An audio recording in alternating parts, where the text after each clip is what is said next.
जो हैं, water resources is a very important part of Pakistan economy, Pakistan structure and और बहुत ही इंपॉर्टेंट है पाकिस्तान की पॉपुलेशन के लिए भी। तो वाटर रिसोर्सेज क्या है? वाटर रिसोर्सेज में सबसे जो इम्पोर्टेंट पॉइंट है वो है इरिगेशन। तो इरिगेशन, क्योंकि इरिगेशन से ही पानी को आप मैनेज करके दूसरी जगह पे लेके जाते हैं, क्रॉप्स की तरफ या अपने घर की तरफ, मतलब आबादियों में जहाँ पे जिसकी यूटिलाइजेशन होती है। तो इरिगेशन की definition, artificial way of supplying water to the crops is called irrigation.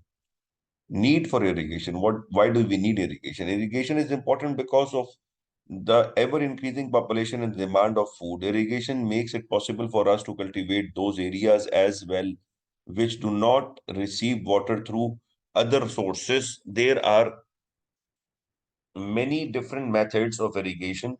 Some of them are old and some of them are new. Categories होती हैं traditional methods and modern methods की। Uses of water, अब uses of water is very simple thing, जिसके अंदर बहुत ही common सी चीजें हैं। Uses of water, water domestic हमारे घर के अंदर यूज होता है, उसके अंदर आप फर्दर चीजें बना दें कि उसके अंदर सैनिटेशन है, क्लीनिंग है, कुकिंग है, ड्रिंकिंग है, गार्डनिंग है, ये सब चीजों के लिए यूज होता है पानी। Use in pharmaceutical industries for medicine, injections, cleaning, mixing etcetera. Pharmaceutical industry यानी कि दवा बनाने की इंडस्ट्रीज में। It is also needed in textile industries for washing, dyeing, bleaching, printing. In iron industries, it is used for cooling down metals. ये भी बहुत important काम है कि जो आयरन इंडस्ट्री होती है उसके अंदर मेटल की फॉर्जिंग के लिए एक प्रोसेस होता है कूलिंग करने का, और वैसे भी कूलिंग करनी जरूरी होती है उसको।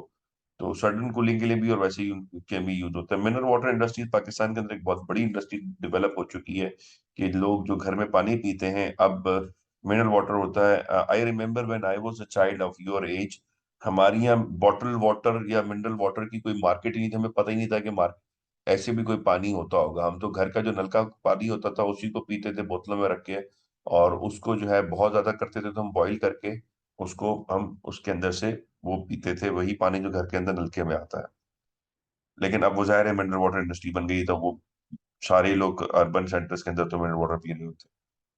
The most important use of water in Pakistan is hydro electricity, hydro electric energy. Pakistan के अंदर ये आपने हमने पावर रिसोर्सेज के अंदर भी पढ़ा है हमने कि हाइड्रो इलेक्ट्रिक एनर्जी यानी कि पावर जनरेशन के लिए इसका बहुत जबरदस्त यूटिलाइजेशन है, यूज है ऑफ डैम्स के थ्रू जो पानी को निकालते हैं और उसको पानी की यूटिलाइजेशन से उसको करते हैं, उसे हम मैकेनिकल एनर्जी कन्वर्ट करते हैं टरबाइन से, और टरबाइन से जनरेट करके इलेक्ट्रिसिटी फिर घरों तक पहुंचाते हैं। Pakistan is an agricultural economy which means it can not survive without it, and agriculture can not be practice without water. पानी बेसिक चीज है, उसके बगैर जो है वो चल ही नहीं सकता कोई भी चीज। अब ये कुछ चीजें हैं, कन्वेंशनल मेथड्स एंड और ओल्ड मेथड्स ऑफ इरिगेशन। ये वो मेथड्स हैं जो बहुत सालों से, सदियों से, कुछ सेंचुरी से, कुछ समटाइम्स 2-3 हजार सालों से वही मेथड्स हमारे यहाँ चलते हुए आ रहे हैं। मेथड्स के ऊपर सवाल आ जाते हैं कभी कभार, तो उसको भी हमें देखना है। शदूफ कन्वेंशनल मेथड के अंदर एक शदूफ है। शदूफ इज अ सिंपल मैकेनिज्म, और ये जैसे नजर आ रही है पिक्चर के अंदर, तो पिक्चर इज वेरी सिंपल कि एक एक काइंड ऑफ बैलेंसिंग रॉड है, और वो अटैच्ड है इन दो पोल्स के साथ, और एक तरफ वेट बंधा हुआ है और एक तरफ एक लॉन्ग पोल के साथ, रस्सी के साथ बकेट बनी हुई है। और वो पानी की जो बकेट है वो बकेट को एम्प्टी करके वो उसके अंदर पानी डालता है, भरती है। तो जब इसको उठाता है तो इजीली उड़ जाती है क्योंकि इसके पीछे वेट लगा हुआ होता है। तो इसको उठा के फिर वो इनके अंदर भर लेता है रस्सी के बकेट के पानी से। This is called shadoof. तो ये पॉसिबिलिटी है कि वो आपको तस्वीर दिखा के पूछे कि क्या है and explain how it works. और उसके अलावा भी ये हो सकता है कि वो आपसे शदूफ के बारे में पूछ ले कि व्हाट इज शदूफ। दोनों चीजें, एडवांटेज एंड डिसएडवांटेज। शदूफ जो है ये कहीं पे भी यूज हो सकता है। इसका एक एडवांटेज ये है कि इजी टू मेक है, और इसमें कोई दूसरी चीज नहीं लग रही, और एक आदमी इसको इजीली मैनेज कर सकता है, कोई मजीद चीजें नहीं चाहिए। डिसएडवांटेज ये है कि it is very slow, it can be done only on the river bank. ये सिर्फ रिवर के कोने पर लग सकता है, स्लो है, और इसके लिए पानी का लेवल भी बड़ा होना चाहिए, and it needs a lot of man power. और इसका दूसरा चौथा डिसएडवांटेज ये है कि ये पानी बहुत कम निकालता है, बहुत देर में बहुत कम पानी निकालता है। This is चारसा। चारसा क्या है? चारसा इज अ मैकेनिज्म जिसके अंदर आप कुएं से ही पानी निकालते हैं, लेकिन वो कुएं से जो पानी निकलता है, वो कुएं से पानी निकलता है विद एनिमल पावर। यानी कि कोई भी आपने बफलो या कोई घोड़ा भी लगा सकते हैं, ऊंट भी लगा सकते हैं, डोंकी भी लगा सकते हैं। तो एनिमल पावर से जब आप बकेट को खींचते हैं, तो दिस मीन्स के बकेट की कैपेसिटी बहुत बड़ी हो सकती है, बहुत ज्यादा बड़ी। क्या नाम है, पानी की बाटल बकेट को आप भर सकते हैं इससे बहुत इजीली, और उसको खींच सकते हैं एक साथ। तो इंसान एक्चुअली ये वेल वाला ही प्रोसेस है, लेकिन बस फर्क ये है कि इसको खींचता एक एनिमल पावर है, और इंसान अगर खींचेगा तो वो स्लो खींचेगा, मतलब इतनी ज्यादा बड़ी बकेट नहीं खींच सकता, उसकी एक लिमिट है। ये जानवर बहुत बड़े बड़े होते हैं समटाइम्स। आप ये जो तस्वीर है, एक्चुअली इस तस्वीर के अंदर दो जानवर साइड बाय साइड है, तो वो कितना ही ज्यादा पानी एक साथ खींच सकते हैं। एडवांटेज ये है कि किसी भी वेल के ऊपर इसको लगाया जा सकता है। दूसरा एडवांटेज ये है कि चारसा से आप एनिमल ड्राफ्ट पावर को यूज करके इस मेथड के थ्रू आप बहुत सारा पानी एक साथ निकाल सकते हैं, बहुत सारा पानी एक साथ निकाल सकते हैं, compare to the human power. Disadvantage ये है कि इसके लिए आपको जानवर चाहिए, जानवर खरीदना होगा या जानवर मेंटेन करना होगा, उसके लिए पैसा लगता है। और तीसरा ये कि ये कुएं में ही चल सकता है। दूसरा डिसएडवांटेज ये कुएं में चल सकता है, कुएं के अलावा ये हर जगह ये चीज नहीं हो सकती, क्योंकि बाल्टी खींचता ही कुएं से है। और वो स्लो भी है, तीसरा तीसरा डिसएडवांटेज ये स्लो है। ना पर्शियन व्हील क्या है? मैकेनिज्म यहाँ बना हुआ है, मैं show it to you. Persian wheel is one of the oldest methods of irrigation, जो कि ऑब्वियसली ये पर्शिया से ही लिंक्ड है। और पर्शियन व्हील जो है वो एक एनिमल पावर, ये भी एनिमल पावर से ही चलता है, और एनिमल जो है इसके दूसरी तरफ अटैच होता है, और वो घुमा इसको कंटिन्यूअसली रोटेट करता रहता है। उसके रोटेशन की वजह से ये चलता है। और यहाँ पे एक बकेट लगी हुई होती है पर्शियन व्हील के अंदर, ये पर्शियन व्हील घूमता है in the in in well, और ये यहाँ से पानी कलेक्ट करके इस एक चैनल में डालता है, उस चैनल से पानी निकल के आगे चला जाता है। पर्शियन व्हील में कंटिन्यू सप्लाई ऑफ वाटर होता है, compare to the other one जो अभी तक हमने दो पढ़े। उसके अंदर तो बाल्टी भरेंगे फेंकेंगे, इसके अंदर कंटिन्यूसली पानी आता रहता है। इसके पर्शियन व्हील के एडवांटेजेस और डिसएडवांटेज भी हम देख लेते हैं। पर्शियन व्हील के एडवांटेज ये है कि इसको तस्वीर को अगर आप देखें, तो यहाँ पे एक ये जो मैकेनिज्म है, ये मैकेनिज्म बनाने के लिए you need little bit of capital to to create all these things. तो ये पहले एडवांटेज देख लेते हैं। एडवांटेज ये है कि it brings it supplies a continuous supply of water to the fields, or it is probably one of the most effective ways or traditional ways of giving water to the crop, क्योंकि काफी सारा पानी निकलता है इकट्ठा, और ये continuously जानवर चलता रहता है, कंटिन्यूसली पानी इसमें से आता रहता है। और ये किसी भी वेल में कहीं भी लगाया जा सकता है। इसका डिसएडवांटेज ये है कि वेल की एक पर्टिकुलर लेवल में अगर पानी नहीं होगा तो इससे नहीं निकाल सकते। मसलन जैसे जितना ये इसका सर्कुलर डायमीटर है ना, इतना लेवल ऑफ वाटर होना चाहिए इसको चलने के लिए। अगर इससे नीचे चला गया तो ये नहीं चलेगा।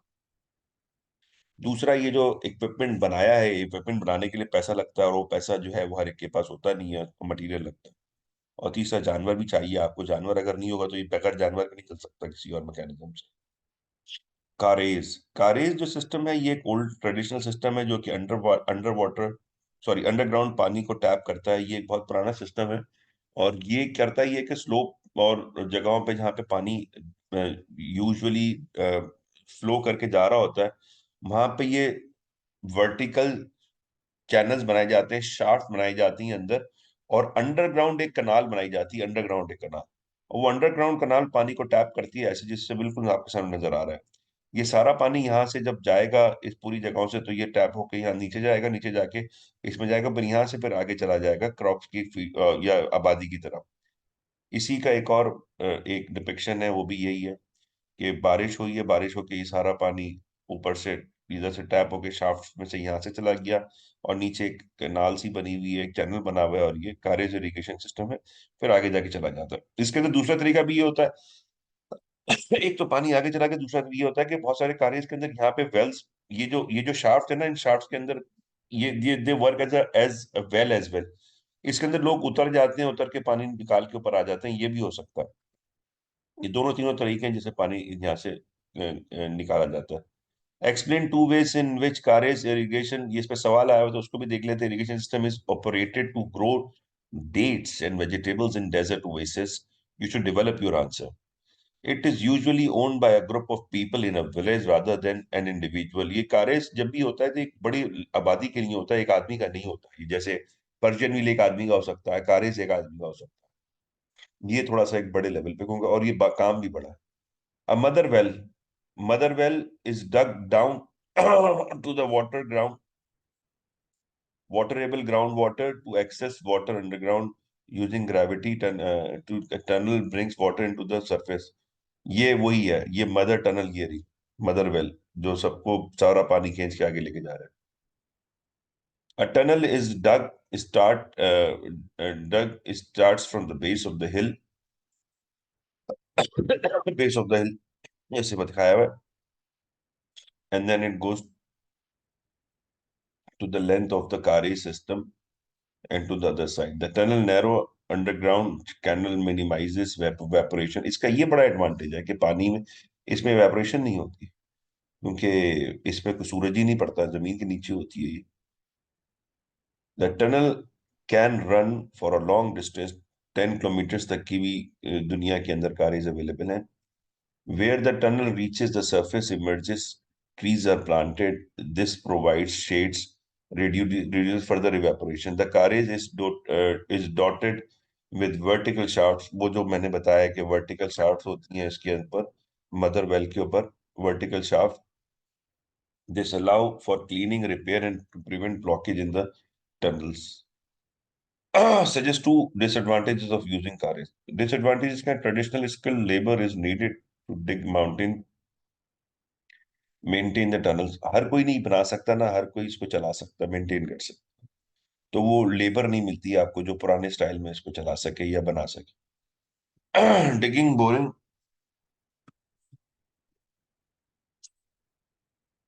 Digging boring maintenance takes a lot of workers time and hard manual work, dangerous work. नीचे जमीन के नीचे काम कर तो डेंजरस भी होता है कि जमीन कोलैप्स ना कर जाए।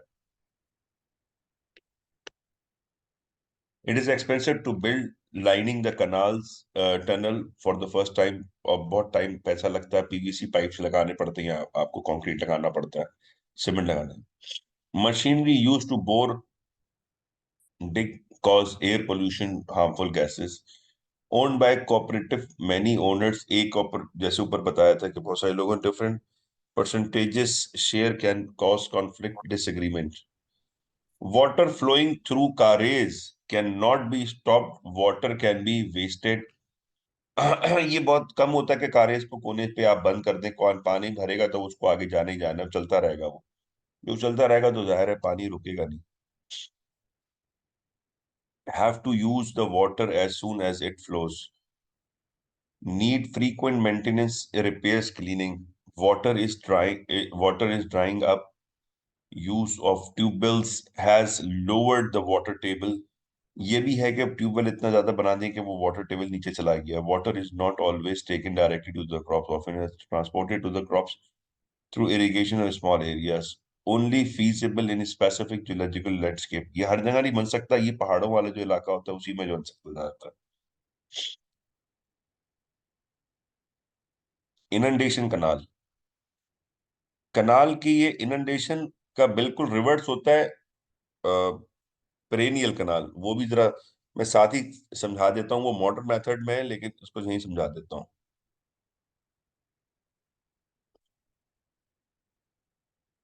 इनंडेशन कनाल ये होता है कि ये जो रिवर है, रिवर ऐसे, और रिवर बैंक्स होते हैं कोनों के ऊपर, एम्बैंकमेंट भी कहलाता है इसको। ऊपर से अगर कनेक्ट किया जाए, ये पानी का लेवल है, और अगर या सरफेस ऑफ द अर्थ से उसको कनेक्ट किया जाए, तो ये कहलाती है पेरिनियल कनाल। इसका मतलब यह है कि यहां तक पानी आएगा तो फिर इसमें जाएगा पेरिनियल कनाल, सॉरी इनंडेशन कनाल। इनंडेशन कनाल कहलाती है ये। इनंडेशन कनाल इसलिए कहलाती है क्योंकि इनंडेशन का मतलब होता है ओवरफ्लो, इनंडेशन का मतलब होता है फ्लडिंग। तो फ्लडिंग, ओवरफ्लो या भर जाने से इसको इनंडेशन का मीनिंग है। और जब ये भर जाता है तो यहाँ पे पानी इससे ऊपर से टॉप से ओवरफ्लो होने के बजाय पहले इसमें जाएगा, तो दैट इज कॉल्ड इनंडेशन कनाल। इसका सबसे बड़ा प्रॉब्लम ये है कि ये इनंडेशन कनाल में पानी तभी आएगा जब फ्लड सिचुएशन होगी या इस लेवल से ऊपर जाएगा। उससे पहले ये उसके अलावा ये पूरे साल खाली पड़ी रहती है। ठीक है, अच्छा, इसका रिवर्स है पेरिनियल कनाल। पेरिनियल कनाल जैसे ये यहाँ से कनेक्टेड है ना, तो वो मैं बता देता हूँ आपको यहाँ पे, क्योंकि यहाँ पे लिखी हुई है perennial canal in modern method. वो मॉडर्न मेथड है। ये कनेक्शन यहाँ से ना सरफेस ऑफ द अर्थ के ऊपर से, उसका कनेक्शन सरफेस ऑफ द अर्थ के नीचे से होता है यहाँ से। यानी कि वो पेरिनियल कनाल के अंदर कंटिन्यूअसली पानी आता है, जितना भी पानी दरिया के अंदर होगा वो पेरिनियल कनाल के अंदर जाता रहेगा। इनंडेशन सीजनल कनाल होती है, पेरिनियल कनाल ऑलवेज होती है। तो इनंडेशन और पेरिनियल कनाल हम कंट्रास्ट में पढ़ते हैं। तो now coming back to the old method का एक आखिरी मेथड है फ्लड इरिगेशन। फ्लड इरिगेशन क्या है? फ्लड इरिगेशन पिक्चर्स के अंदर मैं समझा देता हूँ आपको क्या है।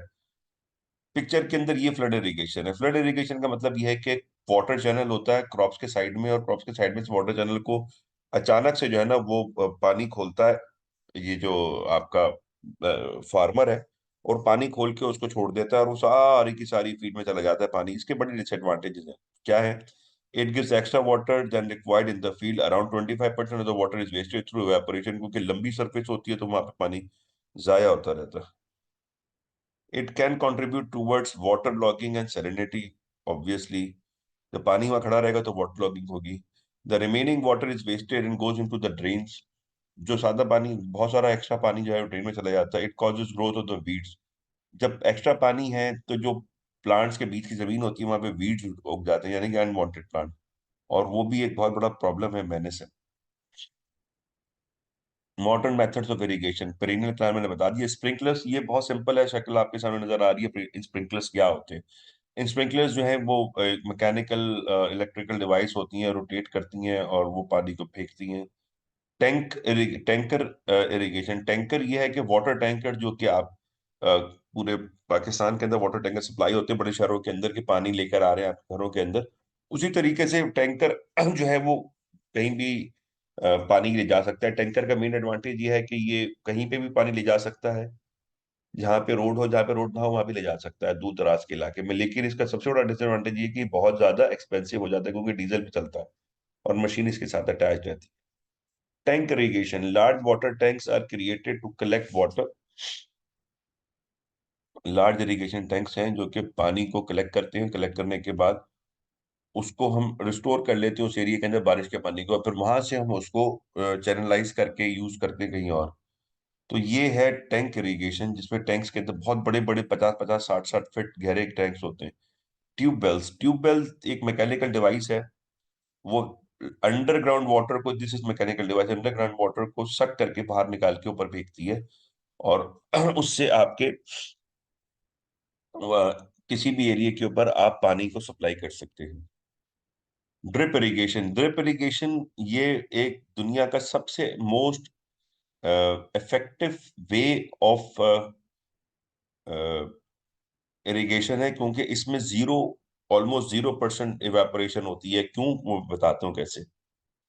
This is drip irrigation system. Drip irrigation क्या होता है कि ड्रिप इरिगेशन पानी को छोटे छोटे पाइप्स के नेटवर्क के थ्रू प्लांट्स की जो जड़ें होती हैं वहां तक डायरेक्ट पानी पहुंचाता है, डायरेक्ट। और जहाँ पे प्लांट की जड़ होती है वहां पे इस पाइप के अंदर एक छोटा सा सुराख होता है, एक होल होता है, जिससे पानी निकल के उसके अंदर जाता है। तो पानी जरा सा भी वेस्ट नहीं होता इधर उधर, वो सारा का सारा पानी टारगेटेड अपनी जगह पे जाता है। That is called drip irrigation. Drip irrigation can be utilise anywhere, और इसको आप डेजर्ट के अंदर भी यूज कर सकते हैं। ये मोस्ट इफेक्टिव है, बेस्ट वे ऑफ ड्रिप, जहाँ पे पानी कम है वहाँ पे बेस्ट वे है। इसका लेकिन डिसएडवांटेज ये है कि ये महंगा बहुत है, क्योंकि पूरा का पूरा नेटवर्क पड़ता है पाइपों का, तो इसको इसकी कॉस्ट इफेक्टिवनेस बहुत ज्यादा हो जाती है। अच्छा, इसका एडवांटेज, एक और एडवांटेज बहुत बड़ा ये है कि डेजर्ट एरिया के अंदर भी ये बहुत सक्सेसफुल रहा है। डेजर्ट एरिया के अंदर और कोई मेथड ऑफ इरिगेशन में सक्सेसफुल नहीं है जितना सक्सेसफुल ड्रिप इरिगेशन है। और ऐसे कई सारे कंट्रीज हैं ऑलरेडी दुनिया के अंदर जो ड्रिप इरिगेशन के थ्रू अपने डेजर्ट्स के अंदर प्लांटेशन कर रहे हैं और क्रॉप्स उगा रहे हैं। अच्छा, अब problems associated with water logging, sorry water logging नहीं, वाटर रिसोर्सेज की जो प्रॉब्लम्स हैं उनको हम देख रहे हैं। सिल्टेशन। अच्छा, ये जो दो वर्ड्स हैं सिल्टेशन और सैलिनेशन, सैलिनिटी, ये दो अलग अलग है। सिल्टेशन, सिल्ट कहते हैं द सॉइल ऑफ रिवर को, जो कि रिवर के साथ सॉइल चलती है उसको सिल्टेशन कहते हैं। एक्चुअली जब रिवर चलता है तो अपने साथ मट्टी लेके चलता है, और मट्टी जब वो नीचे, अच्छा मट्टी क्योंकि हैवी होती है तो नीचे नीचे चलती है। सिल्टेशन प्रॉब्लम आता है कि जब वो जमा हो जाती है, अक्यूमुलेट हो जाती है और रिवर के जो नीचे की सतह है उसको भर देती है, स्पेसिफिकली कनाल्स के अंदर और स्पेसिफिकली डैम्स के बॉटम्स के अंदर, क्योंकि डैम का पानी तो ऊपर से निकल गया लेकिन नीचे मट्टी जमा हो रही है। तो नीचे मट्टी जमा होने से क्या होता है कि डैम की क्वांटिटी कम हो जाती है। ये ऐसी, इसकी मिसाल सादी सी है कि आपके पास एक जग पानी है और उस एक जग पानी के अंदर अगर आप आधी मट्टी डाल देंगे तो आधा पानी बाहर निकल आएगा। तो capacity to hold water of a dam decreases. Second ये होता है कि अगर वही जग जो आपने पानी है उसके अंदर मट्टी डाले तो मट्टी के बाद वो और डबल हैवी हो जाता है। तो ये जो डैम्स की जो फाउंडेशंस होती हैं ये वीक हो जाती हैं सिल्टेशन से, और ये बहुत प्रॉब्लम क्रिएट करती हैं। अब इसको ठीक करने का तरीका क्या होता है? इसका ठीक करने का एक ही तरीका है, सोल्यूशन का तरीका क्या है वो आगे एक्सप्लेन किया हुआ, लेकिन यहाँ पे तस्वीर से बता रहा हूँ मैं आपको। ये सारे के सारे पानी को ड्रेन करते हैं, और पानी को ड्रेन करने के बाद यहाँ पे मशीन से मशीनरी आती है, और मशीनरी इसको पानी को, सॉरी मट्टी को निकाल के बाहर फेंकती है ताकि ये ओरिजिनल लेवल पे आ जाए। इसके अलावा उसका कोई सोल्यूशन नहीं। Water logging, what is water logging? Problem related to water resources में वाटर लॉगिंग है। मीनिंग ऑफ वाटर लॉगिंग क्या है? When the water table under the ground rises and it comes up to the surface level. Why it occurs? ये होता है online कनाल से और river से। लाइंड और अनलाइन कनाल का एक फर्क क्या है? लाइन कनाल का मतलब होता है वो कनाल के जिसकी साइडों पे कंक्रीट हो या सॉलिड हो, जिसके अंदर पानी सीप थ्रू ना करे। और रिवर तो यूजुअली लाइंड होते ही नहीं, वो रिवर बहुत बड़े बड़े होते हैं। तो वो, क्योंकि वो मट्टी होती है, मट्टी पोरस होती है, उसके अंदर पानी जाता रहता है, सी थ्रू होते होते वो अंडर ग्राउंड वाटर टेबल बढ़ जाता है। और जब इतना बढ़ जाता है कि वो सरफेस पे आ जाए तो फिर वो वाटर लॉगिंग हो जाती है। वाटर लॉगिंग, अब हार्मफुल इफेक्ट्स क्या है वाटर लॉगिंग के? Due to water logging soil becomes wet and becomes useless for any activity. We cannot build houses over it and cannot plant crops. क्योंकि पानी खड़ा हुआ है तो वहां पे कुछ भी नहीं लगा सकते आप। उसके साथ एक और प्रॉब्लम होता है, यही वाटर लॉगिंग के साथ आगे भी एक सैलिनिटी का प्रॉब्लम है, वो साथ आता है। This extra water makes plants weak and does not allow them to grow properly. Water logging creates another problem called salinity which is also harmful for the plants। ये बताता हूँ मैं क्या प्रिवेंशन का क्या तरीका water logging? By planting eucalyptus trees, we can control the water level to a certain extent and prevent waterlogging because it consumes more water than any other plant. Eucalyptus tree, जिसको usually हमारी सफेदे का tree भी कहते हैं, वो जब यहाँ पे लगाया जाता है तो वो पानी बहुत ज्यादा खींचता है जमीन से अपनी सर्वाइवल के लिए। तो उससे क्या होता है कि वो जो अंडरग्राउंड वाटर लेवल है वो नीचे कम हो जाता है। By making line canal, line canal से प्रिवेंशन करते हैं हम। लाइन कनाल से मतलब है कि कनाल को जो साइडों पे हम पत्थर लगा देंगे या सीमेंट लगा देंगे तो पानी साइडों में जाएगा नहीं। ट्यूबवेल, ट्यूबवेल से भी जब हमने पानी को मजीद जाने से रोक दिया, मतलब कि मजीद उसके अंदर सीपेज नहीं हो रही उस एरिया के अंदर, तो हम क्या करते हैं कि हम ट्यूबवेल लगाते हैं, नीचे से पानी खींच के ऊपर निकाल देते हैं। Salinity, meaning of salinity. Salinity is a phenomenon in which salty patches start appearing on the surface of earth। ये मैं दिखा देता हूँ आपको, ये salinity है। ये जो व्हाइट व्हाइट नजर आया ऐसा लग रहा है स्नो पड़ी हुई है, स्नो नहीं है, ये salinity है। Why it occurs? It occurs due to water logging। Actually पानी के अंदर सॉल्ट soluble होता है। तो जब सॉल्ट soluble होता है तो लिक्विड की फॉर्म में आ जाता है, तो वो soluble सॉल्ट जब ऊपर आता है पानी के साथ surface of the earth reach कर लेता है। basically when the water table rises it brings salt on the surface। after reaching the surface the water evaporates and salt remains on the surface। Salt is actually solid, लेकिन जब वो soluble होता है तो उसके साथ मिल जाता है, लेकिन जब वो पानी इवेपोरेट होता है तो salt is left behind. Salt soil को फिर खत्म कर देता है। Harmful effect, the presence of salt does not allow plants to grow properly, salt decreases the fertility of soil. Salt जो है ना, वो डेथ है या पॉइजन है फॉर सॉइल, और वो सॉइल की जो न्यूट्रिएंट्स होते हैं उनको खत्म कर देता है। The land affected by salinity can not be used for the cultivation until it is properly clean. उसकी ट्रीटमेंट होती है, ट्रीटमेंट नहीं होगी तो उसके बगैर वो काम नहीं करेगा। प्रिवेंशन एंड सोल्यूशन, प्रिवेंशन ये है कि होने से पहले रोक दिया जाए, सोल्यूशन ये है कि हो गया अब इसको क्या करें। तो भाई प्रिवेंटिंग वाटर लॉगिंग, अगर आप वाटर लॉगिंग रोक देंगे तो सैलिनिटी ऑटोमेटिकली कभी होगी नहीं, क्योंकि सैलिनिटी अलोन नहीं होती, सैलिनिटी वाटर लॉगिंग की वजह से होती। तो वाटर लॉग्ड एरिया होगा तो सैलिनिटी भी होगी। Now to retrieve salinity affected land we flush the surface of the earth with lots of water. अब एक जगह सैनिटरी हो गई है, अब वो नमक आ गया, अब उसको क्या करें। तो हम उसको फ्लश थ्रू करते हैं पानी से, और पानी से क्या होता है कि वो जो सॉल्ट होता है सरफेस पे पड़ा हुआ, वो पानी के अंदर सॉल्ट डिजोल्व हो जाता है, डिजोल्व होकर पानी के साथ वो बाहर चला जाता है अगली साइड पे। और वो then when water comes into contact with the salt it mixes with it and takes it away into a drain. ये तरीके कार है इसको निकालने का। अच्छा, सिल्टेशन जो ऊपर तस्वीर दिखाई थी वही थी, वो पहली वाली जो डैम्स वाली थी। It means another, it is another major problem associated with the irrigation system. It is basically means the accumulation of silt in water reservoir, for example, dams and barrages. It mean it the main reason for siltation is soil erosion. Siltation का सबसे बड़ा soil erosion है. Soil erosion is a big problem which is caused by many factors. Basically, when water runs through river, it brings soil in with it. The river bank the river banks and mountain slopes give away the soil, which finally ends up in the river. Due to the modern day construction of the dams and barrages, this soil finally ends up in the bottom of the river. Reservoir के bottom में फंस जाती हो जाएगी। Harmful effects क्या है? When this extra silt cannot find its way of the dam, the barrages are created many problems. Extra weight of the silt put extra pressure on the foundation of the water reservoir, dams and barrages को खराब करती है, उसकी life कम कर देती है। The silt decreases the capacity of the water, ये मैं ऊपर में बता दिया। प्रिवेंशन क्या है? प्रिवेंशन का तरीकेकार है बाय मेकिंग लाइन कनाल हो जिसमें सॉइल इरोजन ना हो, to prevent soil erosion. Planting trees, अच्छा अगर लाइन कनाल नहीं है तो कोने के ऊपर आप ट्रीज लगाते हैं, ट्रीज की रूट से जो वाटर सॉरी जो सॉइल इरोजन है वो रुक जाती है, स्लो हो जाती है। Once a dam is affected, अब ये है कि सोल्यूशन है कि एक दफा हो गया तो उसको क्या करें। वो वही तरीका जो मैंने आपको बताया था कि डैम को खाली करके उसके अंदर से फिर मशीनों से निकाला जाता है। अच्छा, ये एक बहुत इंपॉर्टेंट सवाल आता है, डैम्स एंड बराजेस में क्या फर्क है। Dams are constructed in the mountains valleys. Dams mountain valley में बनता है, बराज प्लेन्स एरिया में बनता है, सीधे एरिया के अंदर, बहुत फ्लैट एरिया के अंदर।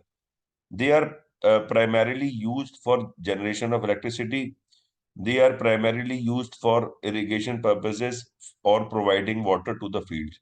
Dams are narrow and high, or barrages are very wide and low in height. Different types of canal, line canals and unlined canals. ये तस्वीर से आप देख लें तो आपको पता चल जाएगा। ये लाइन कनाल है जिसकी साइडें कंक्रीट की हैं, दिस इज कॉल्ड लाइन कनाल।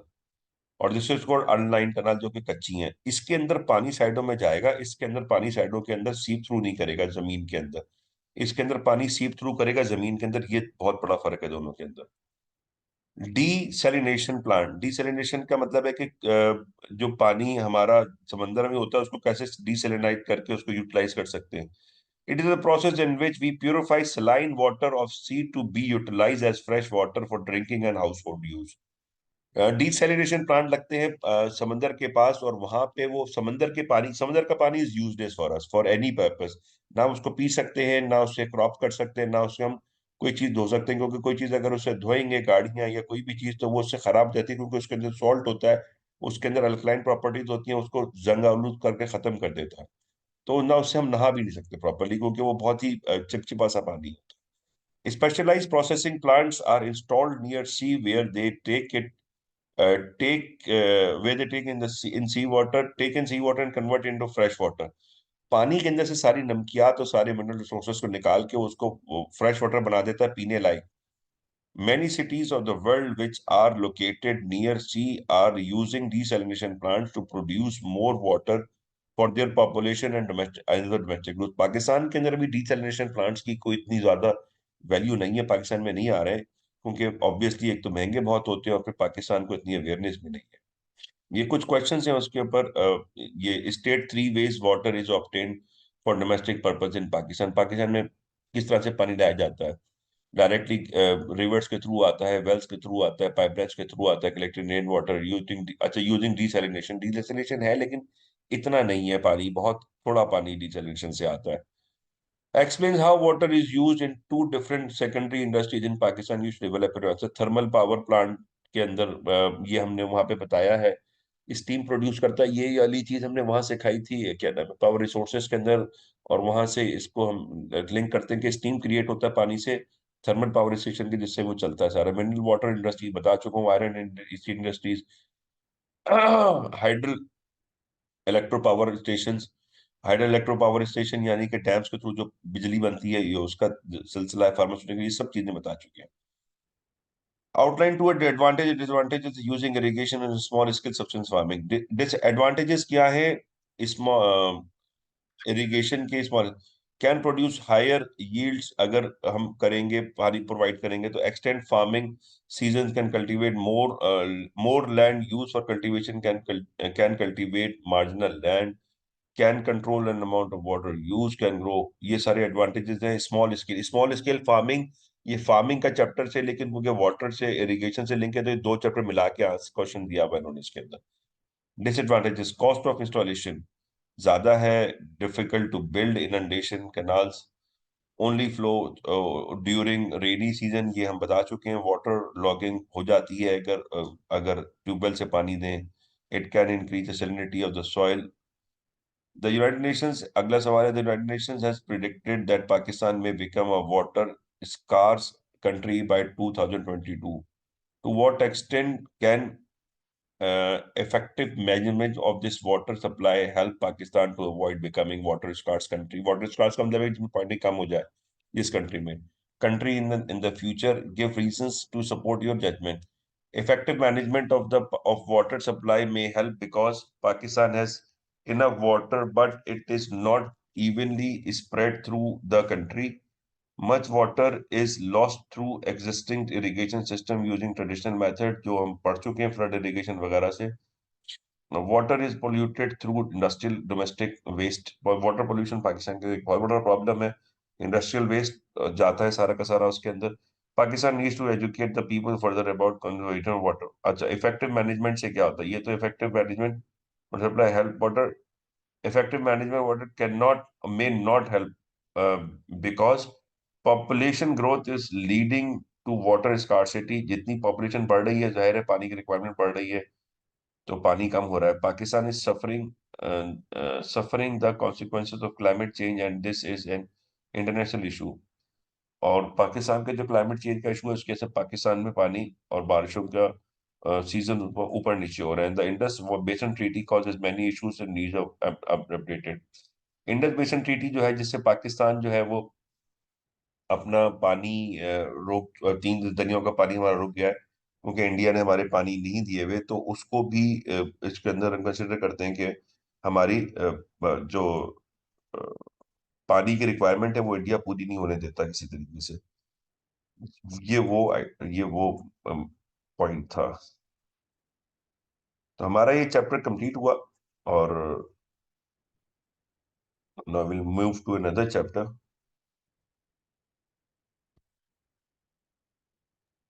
ये ठीक सारे है, मैं आजकल आर्टिकल करा लें।